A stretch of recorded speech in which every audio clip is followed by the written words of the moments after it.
Mohon perhatian kepada seluruh partisipan.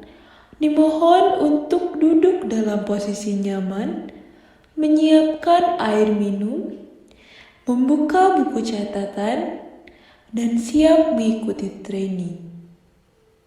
Perkenalkan, inilah dua pemateri yang akan menemani Anda dalam beberapa waktu ke depan. Halo teman-teman semua, apa kabarnya? Semoga dalam keadaan sehat ya. Di kesempatan hari ini, bersama rekan saya Michael, kita akan sama-sama belajar mengenai facilitating structure activities dan promoting team learning.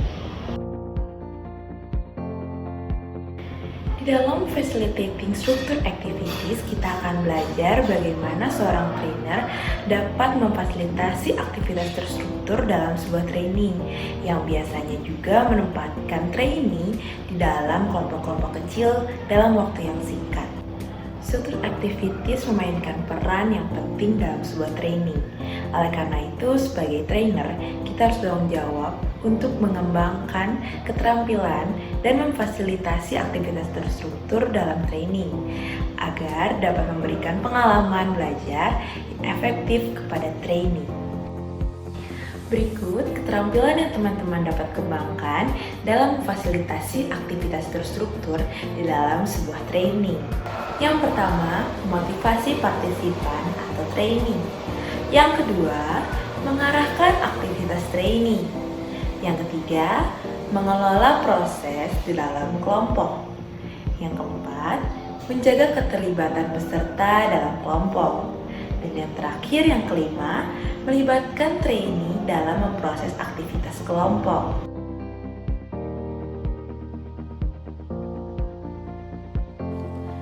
Untuk memotivasi partisipan, terlebih dahulu kita harus menjelaskan tujuan training. Trainee perlu tahu apa tujuan training yang sedang diikutinya, sehingga mereka memiliki gambaran hal apa saja yang akan dilakukan selama training. Lalu, paparkan juga keuntungan training. Beritahu mereka apa saja manfaat yang akan didapatkan setelah mengikuti training. Yang ketiga, menunjukkan antusiasme. Trainee akan ikut termotivasi bila melihat antusiasme seorang trainer. Yang keempat, hubungkan antar aktivitas yang ada di dalam training. Hal ini membantu trainee untuk lebih mudah menemukan inti dari program training yang diikutinya. Lalu, bagikan juga perasaan pribadi trainer kepada trainee mengenai apa yang akan dilakukan. Hal ini membuat trainee akan lebih tertarik dan termotivasi dalam mengikuti setiap aktivitas training. Dan yang terakhir, menunjukkan kepercayaan.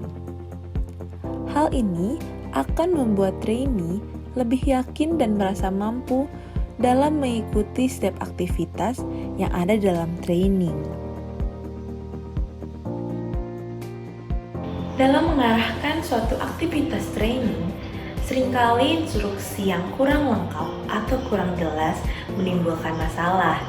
Untuk itu, sebagai trainer janganlah ragu untuk menyederhanakan instruksi yang Anda berikan dan memberikan pengulangan agar peserta dapat memahaminya dengan jelas.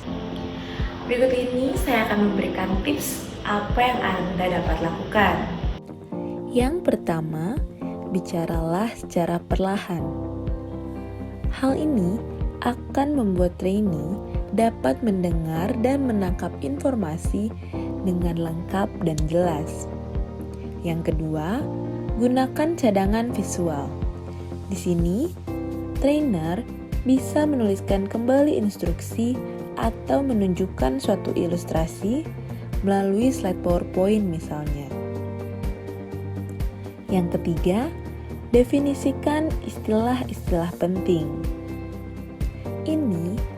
akan membuat trainee lebih paham dari setiap istilah yang disampaikan oleh trainer dan memiliki pemahaman yang sama. Dan yang terakhir, memperagakan aktivitas. Hal ini akan membuat trainee lebih jelas dalam memahami instruksi kegiatan yang akan dilakukan. Agar arahan tersampaikan dengan jelas, trainer dapat melakukan hal berikut. Yang pertama, coba menyampaikan instruksi yang telah dibuat sebelumnya. Agar bila dirasa masih ada yang kurang jelas, instruksi tersebut dapat diperbaiki. Yang kedua, menjelaskan gambaran besar dari aktivitas yang akan dilakukan selama training. Yang ketiga, mendesain ulang slide yang akan digunakan, sehingga tampilan instruksi lebih jelas terbaca dan mudah dipahami oleh trainee. Yang keempat, membuat catatan. Catatan ini bisa berisikan hal-hal yang ingin trainer sampaikan atau perubahan-perubahan yang akan trainer lakukan. Dan yang kelima, memberikan arahan rinci dari suatu bagian aktivitas pada satu waktu. Hal ini akan membantu trainee fokus mengenai hal apa yang akan mereka lakukan.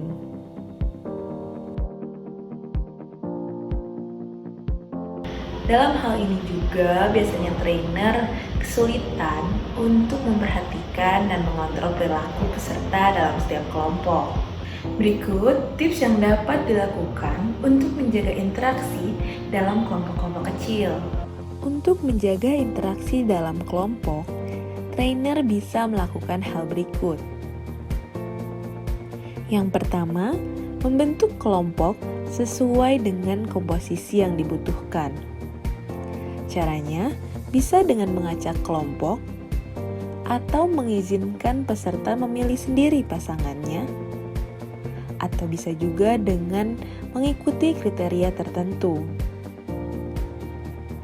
Yang kedua, mengacak kelompok dan pasangan duduk trainee. Hal ini bisa dilakukan apabila trainer ingin para trainee berkenalan dan bisa mendapatkan pengalaman baru dengan kelompok barunya. Yang ketiga, diperlukan juga untuk memvariasikan jumlah anggota kelompok berdasarkan kebutuhan. Biasanya, semakin kecil kelompoknya, maka semakin banyak kesempatan bagi setiap peserta untuk berkontribusi dalam aktivitas.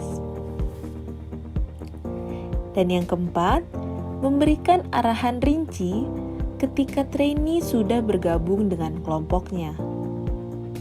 Setelah membagi kelompok, trainer bisa mempersilahkan trainee untuk masuk ke dalam kelompoknya masing-masing. Lalu, berikan arahan rinci untuk kegiatan selanjutnya. Untuk kelompok yang terdiri lebih dari 5 orang, trainer bisa memilih salah satu di antara mereka untuk menjadi seorang fasilitator atau timekeeper dalam kelompoknya.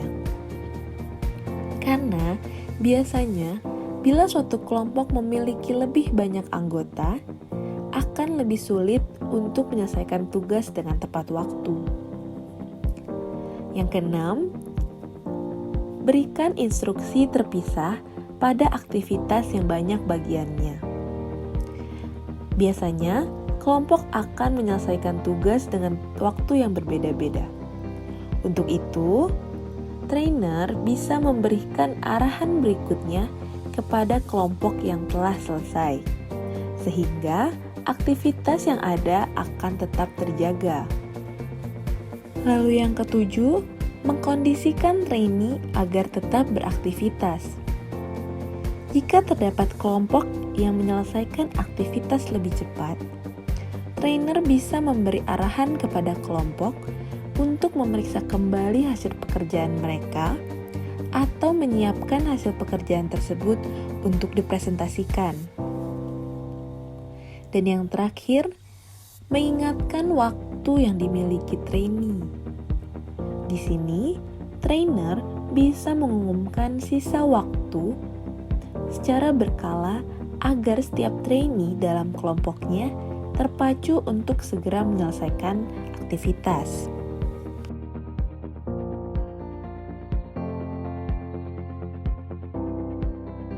Setelah di dalam kelompok-kelompok kecil dan mulai mengerjakan aktivitas, untuk menjaga keterlibatan para trainee dalam kelompok, memungkinkan apabila seorang trainer memodifikasi aktivitas dalam training. Karena bisa saja aktivitas tersebut dirasa terlalu mudah atau sulit, maupun terlalu lama atau singkat bagi trainee. Bila ingin merubahnya, jangan lupa untuk menyesuaikan dengan waktu, tempat, dan juga suasana hati trainee ya, agar semangat yang dimiliki trainee tetap terjaga dan tetap dapat berpartisipasi aktif dalam kelompok. Berikut ini beberapa tips yang dapat digunakan untuk menjaga energi trainee sehingga dapat tetap terlibat aktif dalam aktivitas kelompok. Yang pertama, menjaga aktivitas agar terus berlangsung. Tetapkan waktu spesifik untuk setiap aktivitas yang dilakukan. Jangan biarkan trainee menyelesaikan aktivitas dalam waktu yang lama, karena hal tersebut bisa menguras energi trainee. Bila aktivitas yang diberikan terlalu mudah, biasanya trainee akan lebih mudah lesu. Untuk itu, di sini, trainer perlu memberikan tantangan kepada trainee dengan menciptakan aktivitas dengan tingkat ketegangan moderat. Hal itu dilakukan agar trainee lebih terpacu dan benar-benar ikut terlibat dalam aktivitas kelompok. Yang ketiga, berikan positive reinforcement kepada partisipan atas keterlibatannya dalam aktivitas training. Pujilah mereka dan berilah kesan bahwa trainer senang akan usaha dan partisipasinya dalam training. Bila trainee sudah terlalu lama duduk, terlihat lelah dan bosan, trainer bisa mengajak trainee untuk melakukan aktivitas fisik. Mintalah trainee untuk bangkit berdiri dan meregangkan badannya. Hal ini dilakukan untuk membangun kembali semangat trainee mengikuti aktivitas training. Dan jangan lupa untuk menunjukkan antusiasme kepada trainee.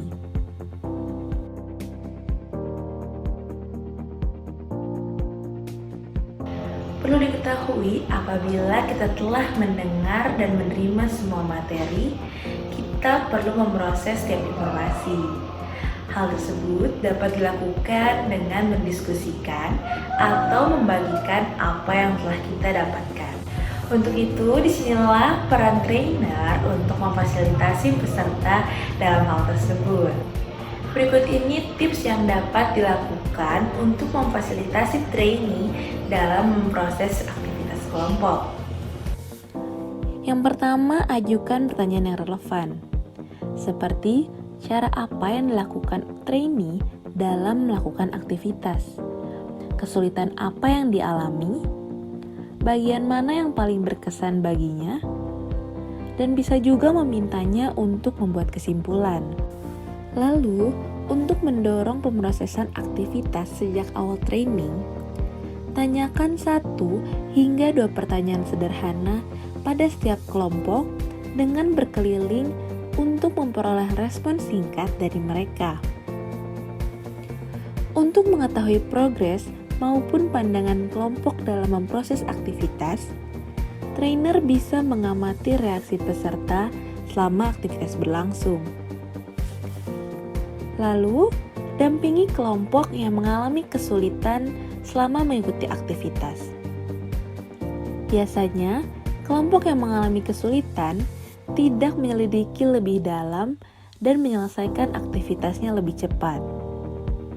Hal ini terjadi juga pada kelompok yang lama menyelesaikan aktivitas dikarenakan pada awal diskusi mereka kurang interaksi dalam kelompok. Untuk memastikannya, di sini trainer bisa meminta trainee untuk membagikan kesan atau menceritakan hal apa yang mereka dapatkan dari aktivitas tersebut, atau bisa juga dengan hadir dalam kelompok untuk memancing diskusi. Dan sebelum memberikan tanggapan atau simpulan, alangkah baiknya bila seorang trainer mendengarkan pendapat trainee terlebih dahulu.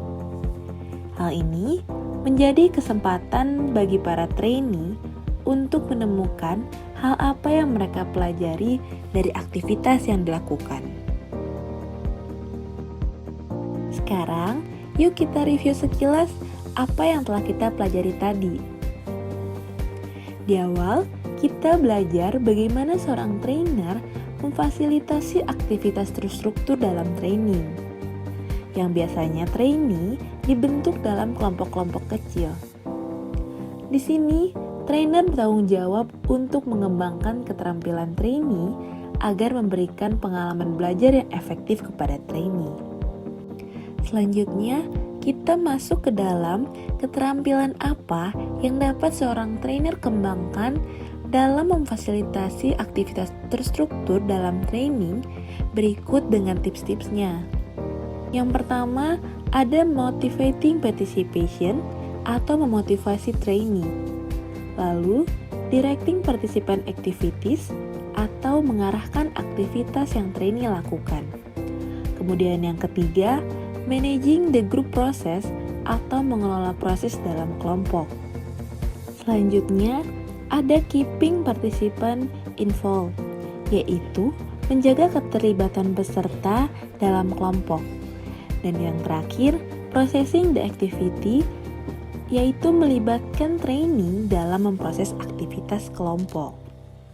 Sebelum kita masuk ke dalam sesi kedua, yuk kita sama-sama bangkit berdiri, meregangkan badan kita, dan ikut bergoyang sambil melihat video berikut ini ya.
Gimana nih? Udah siap ke sesi berikutnya? Yuk kita mulai. Halo semua, perkenalkan nama saya Michael. Senang sekali kita bisa berjumpa kembali. Dan pada kesempatan kali ini saya akan membawakan materi kedua, yaitu team learning. Dalam team learning, trainer menempatkan trainee dalam kelompok untuk kegiatan yang singkat dan terstruktur. Trainer dapat membentuk kelompok yang bersifat sementara ataupun kelompok yang bersifat permanen, yang dimana kelompok permanen ini akan digunakan selama program pelatihan berlangsung. Terdapat beberapa manfaat dalam team learning. Yang pertama, dapat mengembangkan hubungan dengan rekan setim. Yang kedua, dapat memotivasi tim untuk mempertahankan aktivitas pembelajaran kolaboratif melalui tugas yang kompleks dan menantang. Dan yang ketiga, trainee dalam team learning juga memiliki tanggung jawab yang lebih besar untuk berkembang karena mempunyai rasa saling memiliki dan dukungan sosial. Di sini terdapat juga kekurangan dalam team learning, yaitu trainer memiliki kontrol yang lebih sedikit daripada kelompok dalam jangka pendek. Selanjutnya, terdapat beberapa hal yang mungkin dapat terjadi dalam team learning. Yang pertama, ada confusion. Anggota tim tidak tahu apa yang dilakukan karena mereka tidak mengerti atau tidak mengikuti petunjuk dengan benar. Yang kedua, ada tangents. Anggota tim tidak terpaku pada topik dan keluar dari tugas. Yang ketiga, ada unequal participant. Beberapa anggota tim mendominasi dan yang beberapanya tetap diam atau pasif. Yang keempat, ada one-way communication. Anggota tim tidak mendengarkan atau menanggapi satu sama lain. Yang kelima, ada no division of labor. Beberapa anggota tim tidak bekerja sama dengan baik, mengecewakan tim, dan tidak dapat diandalkan. Dan yang keenam, ada superficiality, yaitu menyelesaikan tugas cepat mungkin dan terkesan asal-asalan dalam mengerjakan tugas. Jadi, apa yang dapat kita lakukan sebagai trainer untuk mengatasi masalah dalam team learning? Yang pertama, ada composing learning team. Pertimbangan pertama dalam menggunakan pembelajaran dalam kelompok adalah ukuran dan komposisi kelompok itu sendiri. Kelompok yang paling produktif untuk bekerja berkisar dari 2 hingga 6 anggota. Sedangkan pada kelompok yang lebih kecil, kelompok dapat bekerja lebih cepat dan dapat mengelola serta mengkoordinasikan pekerjaan mereka dengan lebih mudah. Sedangkan pada kelompok yang lebih besar dan lebih dari 6 anggota, memiliki keuntungan dari segi pengetahuan, keterampilan, dan perspektif yang lebih besar.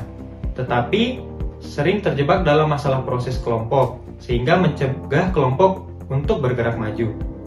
Kelompok juga sulit diatur dan bisa sangat sulit untuk menyatukan pekerjaan dalam kelompok yang lebih besar. Jika trainer memutuskan untuk menggunakan kelompok yang lebih besar, kita harus menyadari bahwa peserta membutuhkan lebih banyak struktur, pertemuan yang lebih formal, dan peran yang lebih jelas untuk setiap anggota daripada kelompok yang lebih kecil. Ada beberapa cara yang cepat dalam menyusun tim pembelajaran. Trainer dapat memilih salah satu dari cara berikut. Yang pertama, ada random assignment. Trainer dapat membentuk kelompok secara random. Misalnya, dengan cara menghitung atau mengelompokkan berdasarkan kriteria yang tidak signifikan seperti tanggal ulang tahun atau inisial pertama dari setiap anggota. Teknik ini sering memberi trainee perasaan bahagia, karena mereka diharapkan untuk bekerja dengan baik dengan semua orang dalam training. Dan yang kedua, ada diversity. Trainer dapat membentuk kelompok dengan sengaja memvariasikan latar belakang, fungsi pekerjaan, jenis kelamin, usia, atau karakteristik gaya anggotanya. Kelompok yang beragam membutuhkan waktu yang lebih lama untuk bekerja sama, tetapi seringkali berhasil dalam jangka waktu panjang karena kekayaan sumber daya yang dimiliki oleh kelompok tersebut. Yang berikutnya ada homogeneity. Trainer dapat membentuk kelompok dengan menugaskan anggota dengan pengalaman kerja, pengetahuan, dan keterampilan yang setara. Kelompok yang homogen dapat mengatur diri mereka sendiri dengan cepat dan memperoleh hasil yang lebih baik dan lebih cepat. Yang selanjutnya ada prior acquaintance. Trainer dapat membentuk kelompok dengan menyatukan orang-orang yang pernah bekerja sama sebelumnya, dan trainee juga cenderung merasa nyaman satu sama lain dan mungkin memiliki keterampilan kelompok yang akan dibawa ke dalam situasi yang baru. Yang terakhir ada self-selection, yaitu membiarkan trainee membentuk kelompok mereka sendiri. Yang berikutnya ada building learning team. Dalam building learning team ini sendiri terdapat 3 poin utama, yaitu yang pertama, membangun aktivitas awal kelompok, yang kedua, membuat harapan dan aturan dalam kelompok, yang ketiga, membagi tugas dan peran dalam kelompok. Setelah kita membentuk kelompok pembelajaran, ada baiknya untuk meminta trainee untuk mengalami beberapa kegiatan awal yang dapat membangun kelompok, seperti memperkenalkan diri antar anggota atau melakukan beberapa ice breaking bersama. Kegiatan tersebut dapat membantu kelompok untuk mengenal satu sama lain dengan cepat dan membangun ikatan dalam kelompok. Hal ini penting karena kelompok akan bekerja sama dalam waktu yang lama. Nah, dikarenakan kelompok akan berjalan dalam waktu yang lama, alangkah baiknya kita menetapkan harapan dan aturan dasar pada kelompok. Salah satu cara untuk memakai proses ini adalah dengan meminta kelompok untuk menulis pernyataan visi anggota secara singkat, yang mengungkapkan harapan mereka akan seperti apa dari pengalaman belajar dalam kelompok tersebut. Di sini trainer dapat memulai dengan meminta anggota kelompok secara individu untuk membuat daftar pernyataan visi mereka. Selanjutnya, trainer dapat meminta anggota kelompok untuk membagikan daftar tersebut. Kemudian, kelompok dapat menggabungkan ide dan merumuskan pernyataan visi secara singkat yang akan memfokuskan pekerjaan dan tujuan kelompok. Setelah itu, trainer juga dapat mengemukakan harapannya terhadap kelompok tersebut. Caranya adalah dengan mendemonstrasikan bagaimana fungsi pembelajaran kelompok yang efektif, dan jika bisa, buatlah video singkat yang menunjukkan aksi kelompok belajar yang efektif. Atau, trainer dapat mengundang sekelompok kecil trainee untuk memainkan peran kelompok yang efektif. Nah, dalam membentuk aturan yang berlaku dalam kelompok, bisa dengan cara memberikan worksheet. Worksheet ini sudah saya cantumkan pada Google Dokumen yang linknya ada di deskripsi. Setelah menentukan aturan dasar dalam kelompok, trainer dapat meminta kelompok untuk membagi peran yang akan dimiliki setiap anggota dalam kelompok. Dan peran yang pertama ada facilitator, yang bertugas untuk memfasilitasi sesi pembelajaran dalam kelompok. Yang kedua ada timekeeper, yang bertugas untuk mengalokasikan waktu dan memantau waktu yang dibutuhkan dan dihabiskan oleh kelompok. Yang ketiga ada note taker. Note taker bertugas untuk mencatat ide, kesimpulan, dan pencapaian dalam kelompok. Yang keempat ada checker, yaitu melihat apakah semua anggota kelompok melakukan apa yang seharusnya mereka lakukan. Dan yang kelima ada investigator, yaitu menemukan hal-hal yang penting dan membawa informasi kembali ke dalam kelompok. Selain itu, trainer juga harus membantu membangun kesadaran diri dari setiap peserta, agar dapat menjaga kerjasama dalam kelompok dengan menyadari bahwa setiap anggota dapat melakukan kesalahan dan membantu anggota kelompok untuk mengintrospeksi diri mereka. Trainer dapat menggunakan salah satu dari proses di bawah ini. Yang pertama ada helpful versus unhelpful, di mana trainer dapat bertanya perilaku apa yang telah digunakan sejauh ini yang bermanfaat dalam kelompok dan perilaku apa yang tidak bermanfaat dalam kelompok. Dan yang kedua ada in hindsight, jika trainee memiliki kesempatan untuk melakukannya lagi, apa yang harus trainee lakukan. Dan yang ketiga ada what's going right and or what's going wrong. Trainer dapat meminta setiap anggota mengintrospeksi diri mereka dan bertanya mengenai apa yang sudah benar dilakukan dan apa saja yang masih salah. Yang keempat ada stop, start, and continue. Apa saja hal yang harus mereka berhenti lakukan, kapan harus mulai melakukan, dan apa yang harus terus dilakukan. Setelah kita mempelajari 4 cara yang dapat dilakukan agar kelompok dapat berjalan dengan efektif dan terhindar dari masalah, kita akan mempelajari mengenai involving participant in team learning yang akan dijelaskan pada PowerPoint berikut ini. Trainer dapat menggunakan aktivitas kolaboratif seperti yang telah dijelaskan pada chapter 5. Yang pertama ada study group. Trainer memberikan beberapa materi pembelajaran kepada kelompok dan meminta peserta untuk menjelaskannya satu sama lain. Yang kedua ada information search. Trainer dapat memberikan beberapa pertanyaan dan memberikan materi pembelajaran yang berisi jawaban. Mintalah peserta untuk menemukan jawabannya. Yang ketiga ada group inquiry. Trainer memberikan materi pembelajaran kepada kelompok untuk dipelajari. Kemudian, mintalah peserta untuk memberi tanda tanya di sebelah atau menyorot apapun yang tidak dimengerti peserta. Yang keempat ada jigsaw learning. Trainer memberikan materi pembelajaran yang berbeda kepada setiap anggota kelompok. Kemudian, mintalah peserta untuk mempelajari materi dan mengajarkannya kepada anggota satu sama lain. Yang kelima ada learning tournament. Trainer memberikan materi kepada kelompok untuk dikuasai dalam persiapan kompetisi kelompok.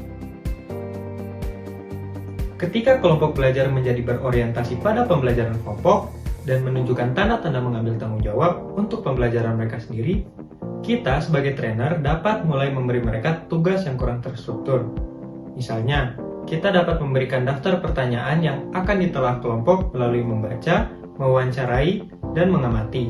Berikut adalah beberapa pertanyaan yang akan diberikan kepada kelompok pembelajaran dalam program training untuk pengembangan kelompok. Yang pertama, ada type of teams. Jenis kelompok apa yang ada di tempat kerja dan bagaimana struktur kelompok tersebut. Yang kedua, ada goal setting. Bagaimana seharusnya kelompok menetapkan dan mengklarifikasi tujuan. Yang ketiga, ada tools. Alat apa saja yang ada dalam kelompok untuk mendukung proses menghasilkan ide, mendiagnosis masalah, menyusun strategi, merencanakan proyek, dan membuat keputusan. Yang keempat, ada conflict management. Strategi apa yang ada untuk mengelola konflik dalam kelompok. Yang kelima, ada role division. Peran apa yang dibutuhkan dalam kelompok, dan keterampilan kepemimpinan dan fasilitasi apa yang penting bagi kelompok. Dan yang terakhir, bagaimana kelompok berbagi tanggung jawab dan mempertanggungjawabkan peran dari masing-masing peserta. Dan yang keenam, ada team development. Tahapan apa yang dilalui kelompok, dan apa yang membantu mereka bergerak dari tahap ke tahap. Setelah kita mempelajari bagaimana cara menyusun kelompok pembelajaran dan bagaimana cara membangun kelompok pembelajaran, sebagai trainer, kita harus melakukan evaluasi terhadap diri kita sendiri ketika kita sudah selesai melakukan aktivitas terstruktur dan pembelajaran kelompok pada training kita. Untuk lembar evaluasinya bisa dilihat pada worksheet yang ada di Google Dokumen yang linknya telah kami sediakan pada description box di bawah ini ya. Jadi, belajar apa kita hari ini? Yang pertama, kita belajar apa itu team learning, dan yang kedua, composing learning team, dan yang ketiga, building learning team, dan yang keempat, kita belajar mengenai involving partisipan in team learning, dan yang terakhir, kita belajar untuk mengevaluasi diri sendiri sebagai trainer.